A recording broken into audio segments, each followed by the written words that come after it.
welcome to Radio Sensation. I'm your host, Dan. And this episode is going to be about a particular issue of Jim Steranko's magazine, Prevue. This is Pinup Special number 2. So it's not one of the regular issues, which were kind of they were kind of like Entertainment Weekly or some movie magazine. Really would probably be a better fit. But Steranko really had a love of films and really kind of to want to be involved in that in some way. And of course, people just absolutely adore his artwork for comics, and that's what he's still remembered for. But he did do the Previews magazine. I remember getting one of the very earliest issues of it. It had Raiders of the Lost Ark on it, if I'm remembering correctly. I might not be, but anyway. But this is an offshoot of it. This is the Pinup Special, and so it's covering women who are, there's a person or two in here that I would definitely not consider a pinup, but they are female actresses usually. So, but I got this because it had the article on, it had a lot of graphics from older magazines and stuff, and that was the kind of thing that interested me. That and this interview with Michelle Barr was done kind of to promote Dinosaur Island, which was a direct-to-video movie about, it was one of those silly sexploitation films, but it had some dinosaurs, I believe they were left over from Roger Corman's movie Carnosaur.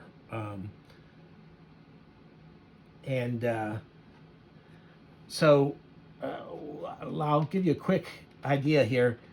Once you look at all these ads, you'll realize, they in previews, a lot of their money was made off their mail order.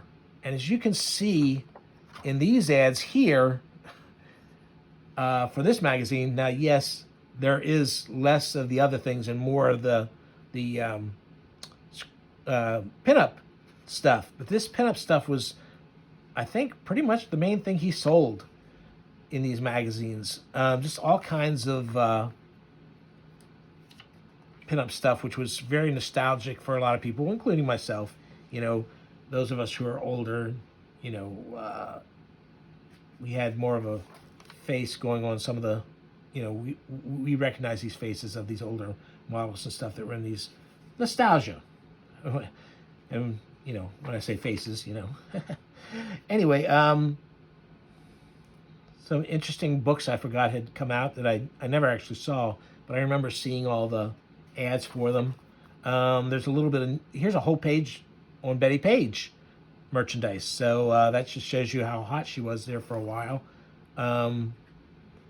There's more comics, pinup type comic stuff, including some dirty ones. Oh, there's Psychotronic magazine too. Then there's they have some of their regular movie stuff not connected to the pinups in here. There's Holly Hunter. Obviously that's not part of the whole pinup thing. Is that for the the piano? I like the piano. I saw that when it came out in the theater. It's an art house film though, and certainly not something that would go along with a pinup mag. And here's Michelle Barr, and these are shots from Dinosaur Island. And it seems kind of like it was a movie tailor-made for me, but there's really, as with most of these low-budget movies, they don't do a lot with the dinosaurs and stuff because the full-size models aren't really very good. There's a few special effects scenes, but it's really mostly for guys who want to ogle prehistoric women in their natural environment. It's about a plane full of servicemen crash on this island and meet up with dinosaurs and these supposedly prehistoric women type of things. And you can good idea, the kind of action you're in for. There's the big T-Rex that barely moves. And then Wolf. There's an article on Wolf. It's a Jack Nicholson werewolf film, Michelle Pfeiffer. Again, not really much of a pinup thing in there. And here's part of why I got it. This, there's a history of jungle women in the pulps. And by jungle women, of course, they mean white women who are kind of like Tarzan. It's somehow these women are in Africa, and they are somehow able to overcome the challenges in Africa better than even the native people can. Kind of like Tarzan. And, so, in that aspect, it's really dated. I just like animal attack stuff. I like the monsters and stuff. I like all that kind of stuff. And so, look at that great dinosaur there. So these are my kind of things. Look, I don't know if that's supposed to be an alligator, some kind of weird snake, or a dinosaur.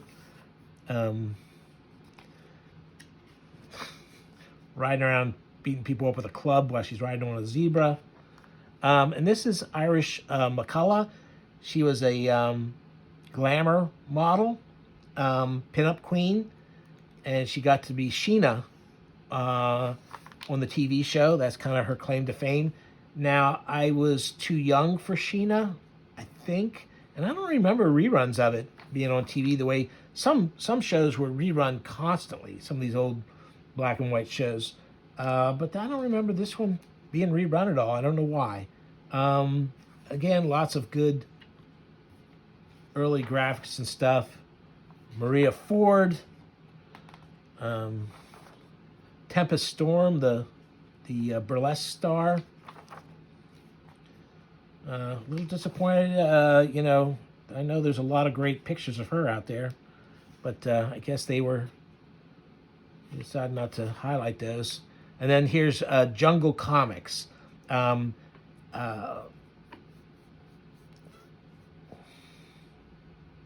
this time, there were a lot of small publishers who were reissuing the old comics that had kind of fallen into public domain and making new comics. There was a couple publishers that basically that's about all they did. And so there were a lot of... this was a good series. This was a European... They did these books, and the Glamour series, I don't have any of those, actually. They were kind of expensive. They used to have them at Tower Records. They were kind of expensive, so I didn't get the Glamour ones. I was more interested in the movie ones. I wish I had the, as usual, you want everything. You're greedy. I wish I had been able to get them at the time, but I do have a couple of the movie ones around, and there's a couple that are... There's one that's based on H.P. Lovecraft in different media that's really good. So yeah, that's from the cover of the revamp Sheena. They're not the original ones, and then we're back to more ads for stuff. Anyway, that's a quick look at Jim Steranko's Prevue Pinup Special number 2, and why I picked this particular issue up. So now you know a little bit more about my tastes there. Hope you enjoyed this. Bye.